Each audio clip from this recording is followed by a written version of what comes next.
انہوں نے تقویت الایمان لکھی، شرک کی جڑیں اکھاڑ کر رکھ دی۔ پورے 100 سال کے بعد حضرت مولانا خلیل احمد سہارنپوری رحمۃ اللہ علیہ جنہوں نے براہین قاطعہ لکھی، ان کی 1346 کے اندر وفات ہوتی ہے۔ علامہ شامی رحمۃ اللہ علیہ جن کی فقاہت آج تمام علماء پر ظاہر ہے کہ فتاوی شامی ہر دارالافتاء کے اندر موجود ہوتا ہے، ان کی وفات 1252 ہجری میں ہوئی۔ ٹھیک 100 سال کے بعد 1352 میں حضرت کشمیری رحمۃ اللہ علیہ کی وفات ہوئی۔ یہ تکوینی نسبتیں ہیں جو اللہ نے وارثوں کو ان کے مورث کے ساتھ عطا فرما دی ہیں، ان کے اکابر کے ساتھ عطا فرما دی ہیں۔ چنانچہ ایک توجہ طلب بات ہے، 1827 ہجری 1 مئی اتوار کا دن پشاور کے چوک میں شاہ اسماعیل شہید رحمت اللہ علیہ نے کھڑے ہو کر شریعت کے نفاذ کا اعلان کیا تھا، اور 1972 میں 1 مئی اتوار کا دن بنتا ہے جب حضرت مفتی محمود رحمت اللہ علیہ نے اسی چوک کے اندر کھڑے ہو کر شراب کی بندش کا اعلان فرمایا تھا۔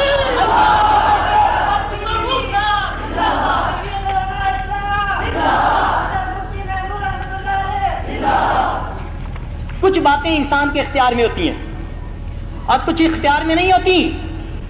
ان میں بھی اگر دیکھا جائے تو اللہ رب العزت نے ہمارے اکابرین علماء دیوبند کو اپنے اکابر کے ساتھ سچی نسبت عطا فرمائی۔ چنانچہ ہر مومن کے دل میں تڑپ ہوتی ہے کہ مجھے نبی علیہ الصلوۃ والسلام کے قدموں میں جگہ مل جائے، جنت بقیع میں جگہ مل جائے۔ امام مالک رحمت اللہ علیہ جیسے اکابر اس کے لیے تڑپتے تھے۔ امام حضرت عمر بن خطاب رضی اللہ تعالیٰ عنہ دعا مانگتے تھے، اے اللہ مجھے شہادت کی موت عطا فرمانا، وجعل قبری فی بلد حبیبک، اور مجھے اپنے محبوب کے شہر میں دفن ہونے کی سعادت عطا فرمانا۔ یہ وہ سعادتیں ہیں، یہ سعادتیں بھی اللہ نے ہمارے اکابرین علماء دیوبند کو عطا فرمائی۔ چنانچہ حضرت حاجی امداد اللہ مہاجر مکی رحمت اللہ علیہ مکہ مکرمہ میں جنت معلہ میں خدیجۃ الکبریٰ رضی اللہ تعالیٰ عنہ کے ایک طرف دفن ہوئے۔ ان کے بعد حضرت لاہوری رحمت اللہ علیہ کے بڑے بیٹے وہ بھی جنت معلہ میں حضرت خدیجۃ کبریٰ رضی اللہ تعالیٰ عنہ کے قدمین کی طرف جو ہے دفن ہوئے۔ پھر باقی حضرات حضرت مولانا بدر عالم رحمت اللہ علیہ جو علماء دیوبند میں سے ایک نمایاں مقام رکھنے والے بزرگ تھے، ان کے شاگرد تھے، ان کی جو ہے وفات بھی مدینہ طیبہ میں ہوئی۔ چنانچہ جنت بقیع میں حضرت عثمان غنی رضی اللہ عنہ کے پہلو میں دفن ہوئے۔ حضرت مولانا عبدالغفور مدنی رحمت اللہ علیہ ان کی بھی وفات مدینہ طیبہ میں ہوئی۔ جنت بقیع میں حضرت عثمان غنی رضی اللہ عنہ کے دائیں جانب دفن ہوئے۔ حضرت مولانا خلیل احمد میٹھوی رحمت اللہ علیہ ان کی بھی وفات مدینہ طیبہ میں ہوئی، اور جنت بقیع میں حضرت ابراہیم جو نبی علیہ الصلوۃ والسلام کے فرزند ارجمند تھے، ان کے قدموں میں وہ دفن ہوئے۔ اسی طرح قاری شیر محمد رحمت اللہ علیہ ان کو بھی مدینہ طیبہ میں وفات ہوئی۔ جنت بقیع میں وہ بھی فاطمہ الزہرا رضی اللہ عنہ کے قدمین جس طرف ہیں اس طرف ان کی جو ہے وہ تدفین ہوئی۔ حضرت شیخ حدیث مولانا زکریا رحمت اللہ علیہ ان کی بھی وفات مدینہ طیبہ میں ہوئی، اور شہدائے حرہ کے محاذ میں سڑک کے دوسری طرف ان کی بھی تدفین ہوئی۔ دیکھیے یہ عشاق رسول ہیں جنہوں نے زندگیاں بھی قال اللہ اور قال رسول کی خدمت میں گزار دی، اور جب ان کی وفات ہوئی تو اپنے آقا کے قدموں میں انہوں نے جگہ پائی۔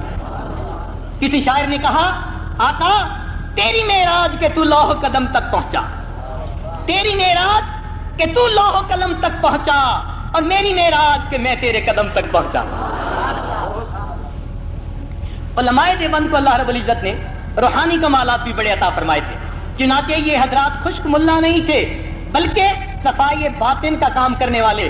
چنانچہ جب مسند حدیث پر بیٹھتے تھے تو اسقلانی اور قسطلانی نظر آتے تھے، اور جب مسند ارشاد پر بیٹھتے تھے تو وقت کے جنید اور بایزید نظر آیا کرتے تھے۔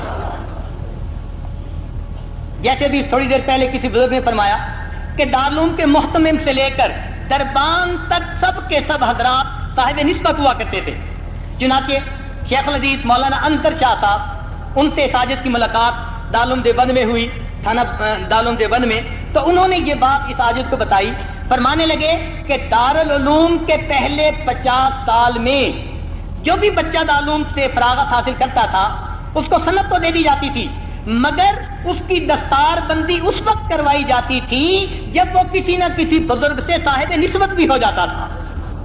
پھر دارالعلوم کی انتظامیہ نے مشورہ کیا، شورا نے، اور انہوں نے کہا کہ اس طرح تو بہت سارا وقت و لوا کا لگ جاتا ہے، 10 سال پڑھنے میں لگائیں، 2-4 سال کسی شیخ کی خدمت میں لگائیں، اب ان کو موقع دینا چاہیے، یہ اپنے گھروں پر جا کر قریب کے کسی شیخ سے یہ بیعت کی نسبت حاصل کریں اور یہ محنت وہاں کر لیا کریں، تو 50 سال کے بعد پھر جو تعلیمی امتحان پاس کرتا اس کی دستار بندی کروانی شروع ہو گئی.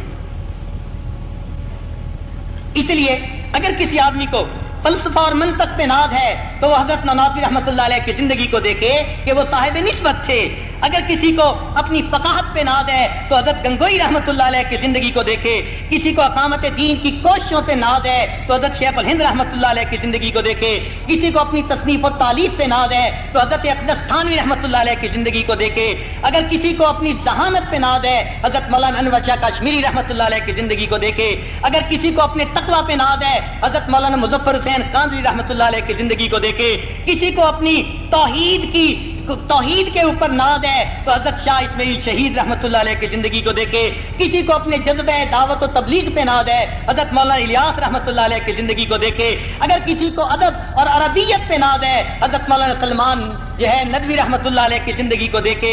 اگر کسی کو تقریر کے اوپر ناز ہے تو اس کو چاہیے امیر شریعت حضرت مولانا عطاء اللہ شاہ صاحب بخاری رحمۃ اللہ علیہ کی زندگی کو دیکھے. اگر کسی کو فرنگی کے خلاف اپنی آزادی کی تحریکوں پہ ناز ہے تو حضرت مولانا حسین مدنی رحمۃ اللہ علیہ کی زندگی کو دیکھے.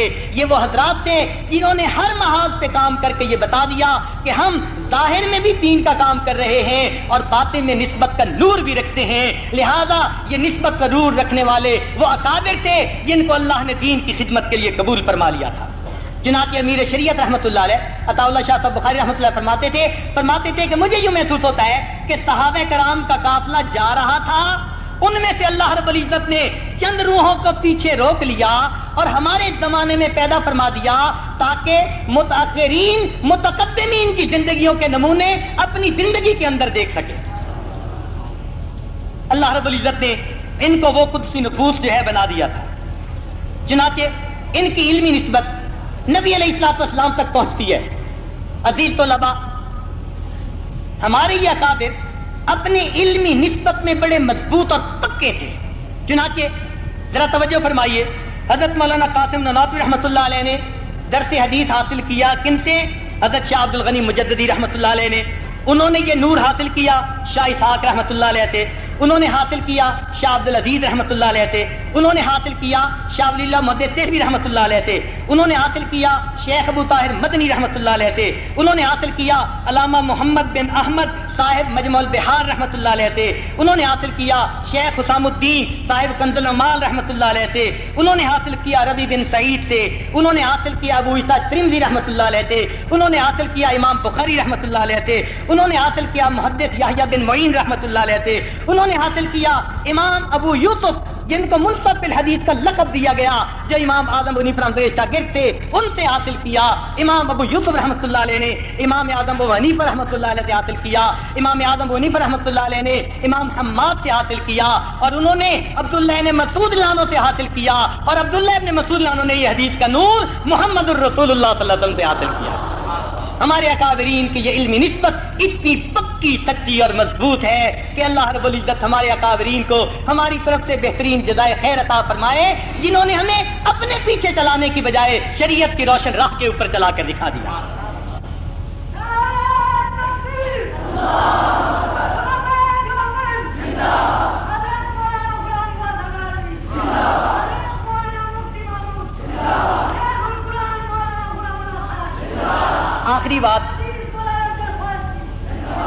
آخری بات ذرا توجہ فرمائیے کہ اللہ رب العزت نے اس فقیر کو دین کی نسبت سے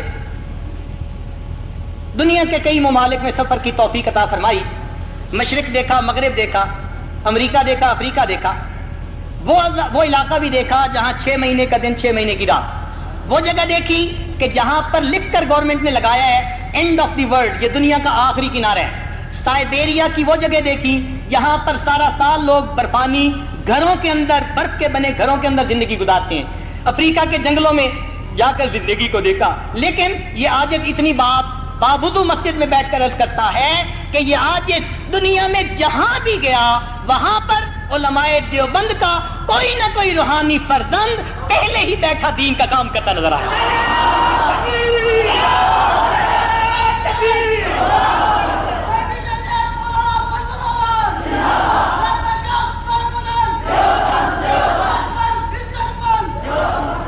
یہ علم و ہنر کا گہوارہ تاریخ کا وہ شہپارا ہے، ہر پھول یہاں ایک شعلہ ہے، ہر سرو یہاں مینارہ ہے۔ عابد کے یقین سے روشن ہے سادات کا سچا صاف عمل، آنکھوں نے کہاں دیکھا ہوگا اخلاص کا ایسا تاج محل۔ کوثر یہاں دب جاتے ہیں، طوفان یہاں رک جاتے ہیں، کوثر یہاں دب جاتے ہیں، طوفان یہاں رک جاتے ہیں، اس کاخ فقیری کے آگے شاہوں کے محل جھک جاتے ہیں۔ یہ علم و ہنر کا گہوارہ تاریخ کا وہ شہپارہ ہے، ہر پھول یہاں ایک شعلہ ہے، ہر سرو یہاں مینارہ ہے۔ اللہ رب العزت ہمیں ساری زندگی ان حضرات کی تعلیمات کی روشنی میں گزارنے کی توفیق عطا فرمائے، اور قیامت کے دن اللہ تعالیٰ انہی کے قدموں میں ہمیں جگہ عطا فرما دے۔ وآخر دعوانا ان الحمد للہ رب العالمین۔